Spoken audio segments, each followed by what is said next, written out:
नामली में गेहूं के अवशेष में लगी भीषण आग। रात में लगी आग सुबह तक नहीं बुझी। रतलाम नीमच रेलवे ट्रैक के पास तक फैली लपटें। नमस्कार, मैं हूं रिया बिप्लीवाल और आप देख रहे हैं MP7 news web and YouTube news channel. आप MP7 न्यूज चैनल को सब्सक्राइब करें, लाइक करें, बेल आइकन को प्रेस जरूर करें। देखिए रतलाम जिले की विशेष बड़ी खबर। जी हां, रतलाम के नामली में रेलवे ट्रैक के पास गेहूं की फसल के अवशेष में लगी आग सैकड़ों बीघा जमीन में फैल गई है। बुधवार रात लगी आग पर सुबह तक भी काबू नहीं पाया जा सका।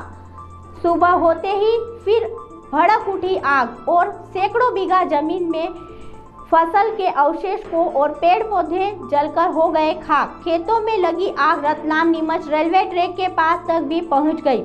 नामली नगर परिषद की फायर फाइटर की मदद से आग पर काबू पाने का प्रयास किया जा रहा है। रात में लगी आग सुबह तक नहीं बुझी। रतलाम नीमच रेलवे ट्रैक के पास तक फैली लपटें।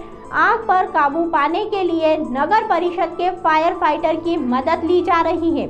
रतलाम के नामली में रेलवे ट्रैक के पास गेहूं की फसल के अवशेष में लगी आग सैकड़ों बीघा जमीन में फैल गई है।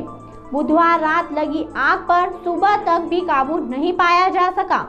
सुबह होते ही फिर भड़क उठी और सैकड़ों बीघा जमीन में फसल के अवशेष को और पेड़ पौधे जलकर खाक हो गए।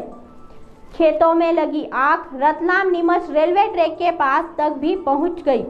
नामली नगर परिषद की फायर फाइटर की मदद से आग पर काबू पाने का प्रयास किया जा रहा है, लेकिन पूरी तरह आग को अब तक बुझाया नहीं जा सका।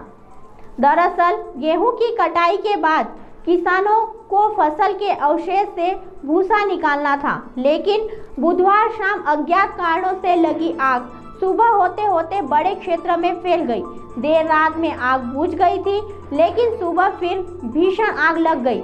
इस आग में बड़ी मात्रा में पशु चारा और किसानों के कृषि सामग्री जलकर खाक हो गए। फायर फाइटर और स्थानीय किसानों की मदद से आग पर काबू पाने का प्रयास किया गया। आग लगने के कारणों का खुलासा नहीं हो सका है। स्थानीय लोगों ने किसी किसान द्वारा पराली जलाए जाने की आशंका व्यक्त की है। बहरहाल आग पर काबू पाने के लिए नगर परिषद के फायर फाइटर की मदद ली जा रही है। खबरों की अधिक जानकारी के लिए देखते रहिए हमारे साथ MP7 न्यूज।